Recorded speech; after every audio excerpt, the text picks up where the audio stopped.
Olá a todas e todos, sou Max Maciel. Antes de mais nada, quero agradecer a oportunidade de estar aqui dialogando com vocês um pouco sobre a nossa criatividade das ruas. Mas antes de chegar na nossa apresentação, eu queria muito dialogar com cada um de vocês sobre o que é essa Brasília, sobre o meu olhar, sobre a minha estética, sobre a minha vivência, né? Brasília, ela foi criada, na nossa perspectiva, para não ter tensão social. É uma cidade que produziu uma lógica de desigualdade social há muito tempo, muito grande.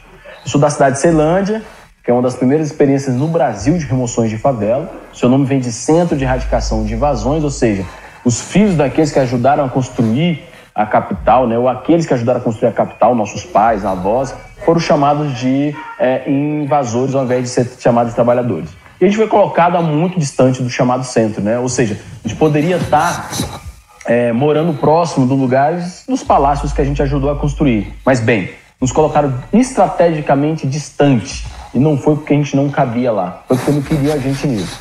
Bem, é nesse cenário que a gente cresce. Eu sou da década de 80, cresci na década de 90. Historicamente, eu acompanhei a nossa cidade sendo reconhecida como a cidade mais violenta, um lugar perigoso, um lugar que era inclusive chamado, na grande imprensa, de Caldeirão do Diabo, né, o barril de pólvora. Isso gerou um problema na nossa adolescência e infância de frustração, né? De não ter pertencimento com o território, de negar, às vezes, no currículo que morava aqui. Contudo, ali, através da cultura hip-hop, reafirmando o território, dizendo que sou negão careca da Ceilândia mesmo, e daí, trouxe autoestima pra gente e muito mais. Começou a questionar que a gente tem potência, a gente tinha potencialidade. É nisso que a gente vai se concentrar aqui. Para entender essa lógica de cidade, fez com que a gente falasse, poxa, bem, não adianta a gente ficar subindo, não adianta a gente ficar sendo aqui criminalizado o tempo todo se a gente não produzir as nossas próprias ferramentas de vocalização das nossas narrativas. E daí surge o nosso projeto, que é o Jovem de Expressão, a Ruas, aqui na Ceilândia especificamente, né? E a criatividade das ruas surge disso. A gente acredita fielmente que a periferia é o centro, ou seja, é dela que parte a tecnologia social, a inovação, a interação, a criatividade, a superação de desafios. É a periferia que faz essa cidade funcionar todo dia. E aí a gente costuma dizer isso, né? Se o café está pronto, o ônibus está circulando, é porque a periferia chegou primeiro. Então a gente precisa valorizar essas potências e reconhecê-lo como um lugar de transformação no território. E mudar essa lógica de ser apenas cidade de dormitório. E daí essa narrativa passa a ser central na nossa discussão. A periferia, então, é o centro disso tudo. Bem, com base nisso, então, a gente percebe que não bastava só o discurso, nós tínhamos que realizar uma prática. E também não bastava apenas falar para todo mundo, nós tínhamos que ter um foco específico, sobretudo naquela parcela da população que mais sofre com a violência ou com a perspectiva de desemprego, com poucas alternativas e evasão escolar, que é a parcela da juventude. O DF hoje tem 750 mil jovens aproximadamente. Então, em 2004, realizamos uma pesquisa, Fatores Determinantes da Violência, organizada pelo Instituto Caixa Seguradoras, que desenvolveu, a partir dali, já um olhar de que o jovem negro periférico é o que mais morre por causas externas, né, devido às ausências de oportunidades e de outras superações, e propõe o programa Jovem de Expressão. E a gente, então, desenvolve isso ocupando uma praça pública em Ceilândia, que é a Praça do Cidadão. É uma praça que a gente tem desenvolvido um conceito, né? Não tem recepção, tem internet sem fio. Uma praça que a gente tenta fazer ela, de fato, uma convivência, mas também um olhar pedagógico, para além do muro. O espaço é apenas um fator referencial. A convivência comunitária é que é primordial para o nosso desenvolvimento e para a nossa interação. Então, a base central é fazer a experiência de um espaço público saudável. Aquele lugar que ninguém queria ir, aquele lugar que todo mundo achava que era violento, aquele lugar que ninguém reconhecia uma perspectiva de oportunidade, passar a ser uma referência. Foi isso que nós fizemos aqui com a Praça do Cidadão. E fazer um processo de transformação social na juventude periférica. Ou seja, é oportunizar a eles uma sobreposição de ações, que eu vou falar mais na frente, o que é essa sobreposição de ações, estrategicamente para aquela parcela da juventude, né? Das juventudes, que são várias juventudes. Então, o Jovem Expressão tem como base isso. A gente atende jovens de 18 a 29 anos. Jovens hoje, que é verdade, diferente da minha juventude, da década de 90, né, final da década de 80, mas com os mesmos problemas, né? Baixa estima, pouca perspectiva, mas com muita vontade, com muita ideia criativa e com muito espaço para dar vazão. Então, em média, nosso espaço, quando estava funcionando, né, na pandemia, a gente deu uma parada, mas quando ele funciona, ele atende em média 150 jovens e o público é de 18 a 29 anos. E por que de 18 a 29 anos? Porque justamente essa é a parcela que era desassistida por políticas públicas até 2013, quando foi sancionado o Estatuto da Juventude. Então a gente tinha pelo ECA uma série de garantias, mesmo deficientes, mesmo cheio de problemas, para uma galera aqui, né, de criança e adolescente de 0 até 18 anos, mas para a juventude não tinha nada. Bem, essa é um pouco do que a gente fez. A gente faz o seguinte: a revitalização da Praça do Cidadão, a repactuação do território e o direito ao ócio criativo. É fundamental o direito ao ócio criativo para nós, porque até isso nos foi negado historicamente. Quando você vê jovens reunidos em um determinado espaço, a primeira percepção que as pessoas têm é que aquele lá não está fazendo nada, podia estar trabalhando, porque a lógica do trabalho serviu apenas para grande parte da periferia, que tinha que no máximo concluir o ensino médio e olha, você tem que buscar um emprego para ajudar em casa urgentemente, ou às vezes até abandonar a escola porque já tinha conseguido um emprego e não estava conseguindo conciliar. Então, quando a gente fala do direito ao ócio criativo, é porque esse é o momento que esse jovem entra aqui, que muita gente fala que eles não estão fazendo nada, e a gente fala que é bem-vindo, que não quer fazer nada, é o momento que ele vai ser ele, que ele vai ter interação, que ele vai poder ouvir outras conversas, convencer novas pessoas, tirar uma ideia do papel, sonhar e dali criar novas ações. Pode ser utópico, mas para nós tem dado muito certo e tem acontecido no dia a dia. E esse é o espaço, no início. A Praça do Cidadão fica na 18/20 da Ceilândia Norte. Aqui nós fizemos uma reforma no início, né? Demos uma repactuada, ocupamos um prédio público abandonado para dar uma reconfigurada nesse espaço, que é a revitalização, né? Transformar esse espaço num olhar simbólico, mudar o estigma, né, do que era ruim, do que é bom. Então, aqui a gente parte para um pouco do que é o desenvolvimento, né? Nós tínhamos esse telecentro, hoje ele não acontece, ele está aqui, onde está a nossa biblioteca, que nós estamos gravando agora. Mas antigamente a gente tinha os computadores liberados para a comunidade, porque a gente não tem recepção. E por que a gente não tem recepção? Porque a gente não quer perguntar para o jovem que chega aqui para onde ele vai. Quando ele vem aqui é porque ele teve interesse. A partir de quando ele entra, ele vai buscar acessar o serviço que a gente está ofertando e aí a gente tem acesso a ele.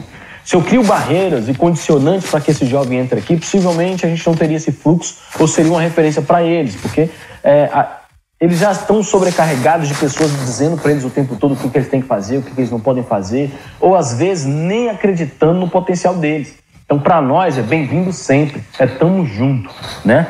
Então, aqui é um pouco da nossa biblioteca, a gente tem ali uma sala de formação que acontece. O programa ele tem uma sobreposição de ações, eu falei isso no início. O que são essas sobreposições de ações? Aqui não dá para apostar na juventude apenas um caminho, né? Achar que é só o emprego. Bacana, quem quer emprego, vamos correr atrás do emprego. Mas é outras sobreposições, às vezes o jovem entra aqui pelo lúdico, pelo momento da interação, né? Pelo momento em que a gente pode desenvolver uma série de ações e participações.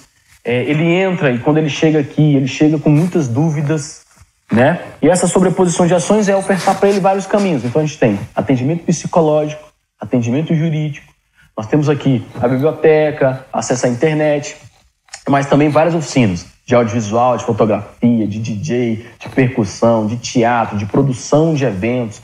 Nós temos aqui cenografia, hold, técnica, vocês vão entender o porquê isso tudo. E pré-vestibular à noite, que acontece na primeira sala, ou seja, vários caminhos de alternativa para esse jovem. E ele vai tentar, na tentativa e erro, buscar o seu caminho. Aqui a ocupação permanente da praça pública, né? Batalha de MCs, roda de coco e de ciranda, que é o que a gente acredita.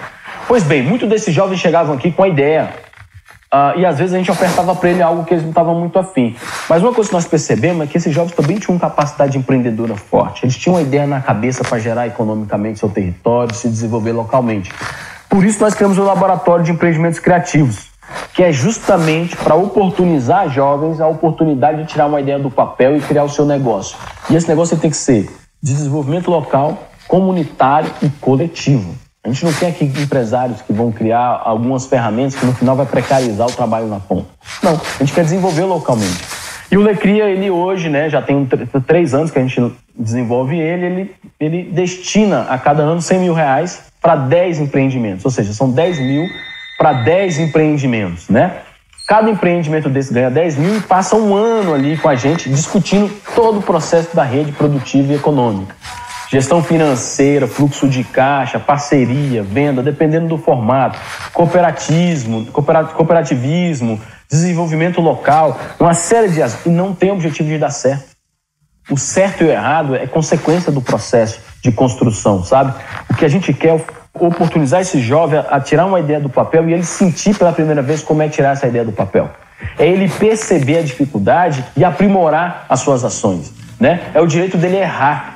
Mas muitos já de cara conseguem alavancar sua ideia, fazer sua ideia sair do papel e até melhorá-la com base nas consultorias, nas mentorias que a gente vem desenvolvendo dentro do Lecria.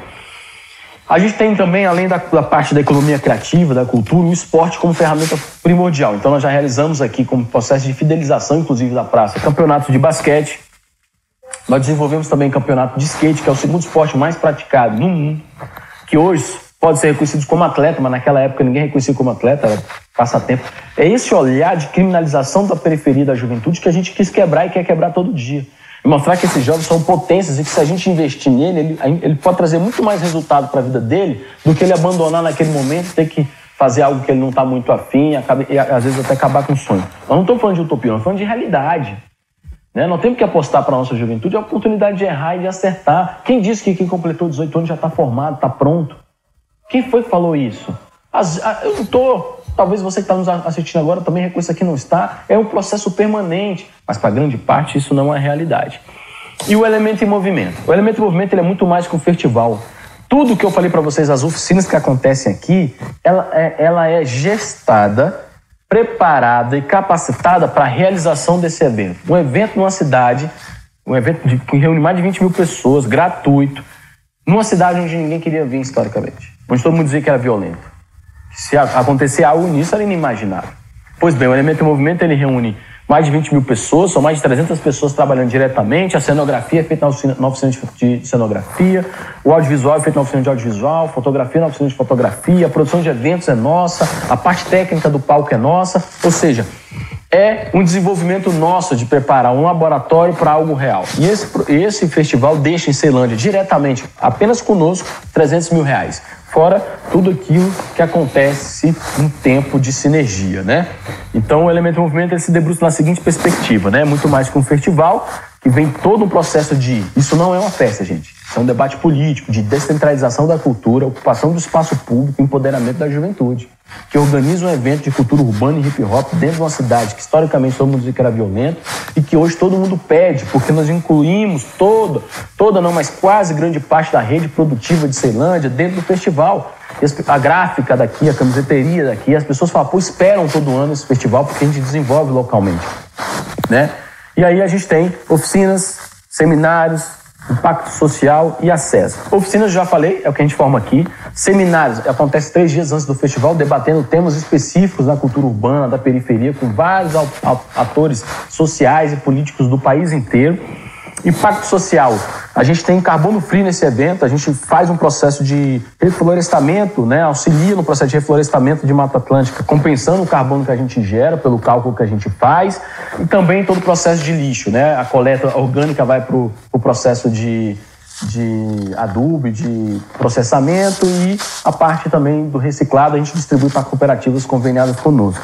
E o acesso, porque a gente faz de tudo para que a pessoa chegue e volte para casa o quanto antes. Então a gente tem parceria com o metrô, que distribui algumas pulseiras que para quem vai no festival entra gratuito. E aqueles R$10 que ele economizou no transporte, ele gasta nesse nosso evento.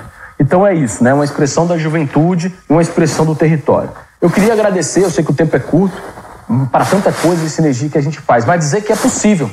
E que no nosso site jovemexpressão.com.br tem toda a nossa tecnologia social, nossas pesquisas, nosso monitoramento e nossa avaliação.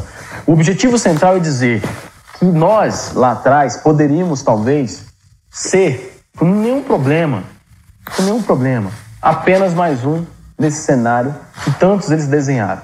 O caminho da juventude foi traçado por pessoas que não incluíram a juventude nesse processo. O que nós fizemos agora foi mudar essa rota e dizer que, para esse processo de linha de vida, o jovem tem que estar discutindo sim com ele. E que nós podemos, nessa sobreposição de ações que eu falei, dar oportunidade. É isso que transforma e é isso que a gente acredita. Muito obrigado. Está aqui um pouco das nossas redes sociais aí, em todas as plataformas. E até logo.